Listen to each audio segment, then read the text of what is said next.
Hindi na nakalabas ng buhay ang isang 68 taong gulang na ginang matapos itong matrap sa nasusunog nitong tindahan.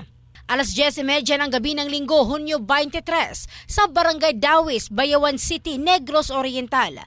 Ang nasawi ay kinilalang si LV Uril. Sa inisyal na impormasyon mula sa Bayawan PNP, bandang 1:00 ng madaling araw ng Lunes, Hunyo 24, nakatanggap sila ng tawag mula sa mister ng biktima na si Abraham Uril hinggil sa nangyaring sunog sa kanilang tindahan. Sinabi nito na nakaranas sila ng power service interruption bago ang insidente. Pagbalik umano ng kuryente, nakarinig siya ng pagsabog mula sa second floor na sinundan na ng usok. Matapos matanggap ang report, kaagad na rumisponde ang Bayawan City Fire kasama ang kapulisan ng lungsod. Patuloy ang investigasyon. In the heart of changing lives, ito si Michelle Craste ng Brigada News Philippines, the Music and News Authority.